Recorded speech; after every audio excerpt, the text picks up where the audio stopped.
mga B! Ngayon tayo may another adventure. Tayo magkakabanasuk outside Montreal. So, 35 minutes I think to drive to go there. So, I'm with my husband right now on the car.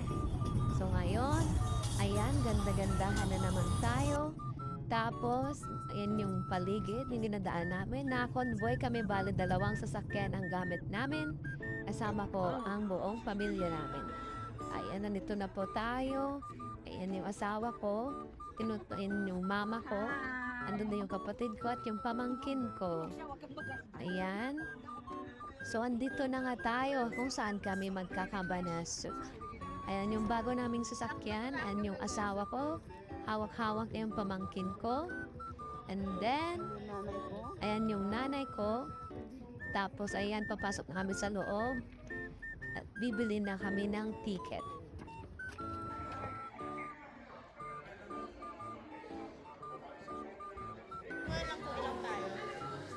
Hi guys! Welcome to my vlog.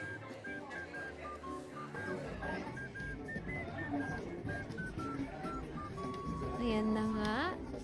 Magkakasama na kami niyan. Nauna yung bayaw ko, yung kapatid ko, yung nanay ko. At nahuli kaming mag-asawa.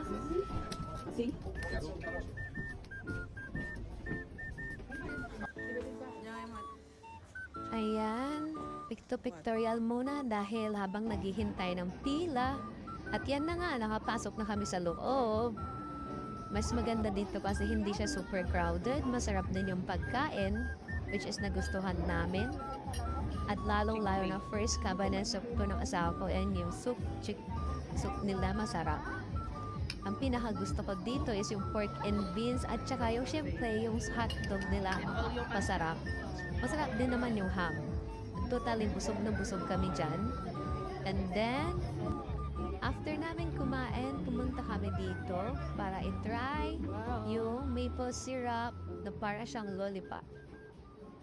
Ayan. Naglalagay na si kuya ng syrup sa mga ice dyan.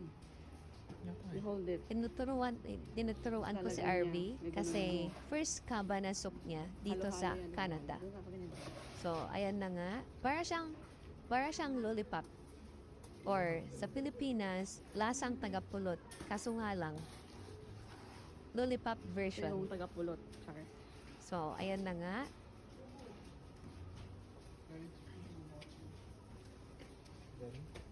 Bubuhusan niya yan ng matamis.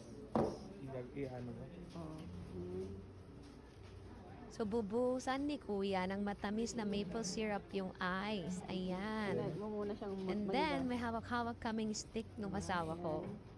At yan, ipaikot-ikot mo lang dyan sa my stick na yan. Parang pagpapaikot ng jowa mo sa'yo. Na nga, paikot-ikot lang yan. Paikot-ikot yung gaya ng pinaipaikot-ikot ka ng jowa mo. So, ayan. Hanggang maging lollipop siya. Tawang-tawa na naman ako dito. Diyos ko, Lord. Tapos, ayan. Ayan, masarap yan. Matamis nga lang. Kung hindi ka mahilig sa matamis, then you must try it when you go here in Quebec. Sayang. Sige, kaya mo. Tapos, ano niya? Nagtadtad. Come here. So, ayan, lumabas na yung mag-asawa. At then na namin kinain yung maple syrup na masarap. Para siyang lollipop, pero sobrang Kapulot. tamis. So, ang ganda-ganda na weather ngayon. Hindi siya nag-snow, hindi super Yan, lamig. lipat bahay sila dahil lang sa store. Masarap po ang lollipop na maple syrup. Sobrang tamis nga lang. Ngayon, pumunta kami sa kabilang pagbilihan ng mga kung ano-ano. Dahil konti lang ang tinda nung pinuntahan namin, so pumunta kami dito. Dito kami unang nagkabanasok noon. Kaso nga lang, ang daming tao, ang haba ng pila, kaya sa kabila kami napunta. Pero dito kami bumili ng mga iuwi like liver spread, bread, at saka yung parang chicharon na tenga ng baboy. So ayan, ang dami-daming pwedeng bilhin dito.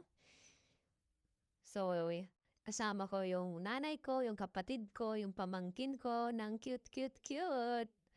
Tingnan mo naman, ang cute. Korean, pati Shinwa. Naghahanap kami ng liver spread dahil yun isa sa masarap dito kapag nagkaba na soup ka. And then, yan yung asawa ko nung mukhang chicharon. No. Tinitignan niya kung may I don't know how you call it, chicharon, pero pero ang parang binili fried namin na parang chicharon is yung tenga ng baboy na chicharon. Ito yung ano, Ayan. ano, kumuha na. Chicharon. Magkano yan? Wala. Ang pera mo 7. bali nga kayo nata kanina. Lapgadatang. Tapos, yung liver So, ayan na nga, magbabayad na kami ng mga binili namin. At saka, nauna kaming lumabas kila mama Kabayo. kasi wala pa namin pumunta dito sa farm. May kabayo ka din naman yan. Manguhuli daw ng kambing yung asawa ko at iuwi niya sa Montreal na gawin niyang kaldereta. Psych. Pulutanan nyo, nabal ninyo ang dinakma. Ay, dinakma. Alil caldereta. Okay.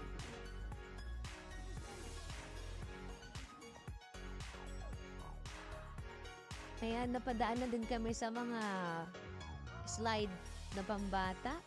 Pabalik na kami nito sa sasakyan namin. And then, nakapagpa-picture pa kami doon sa harap.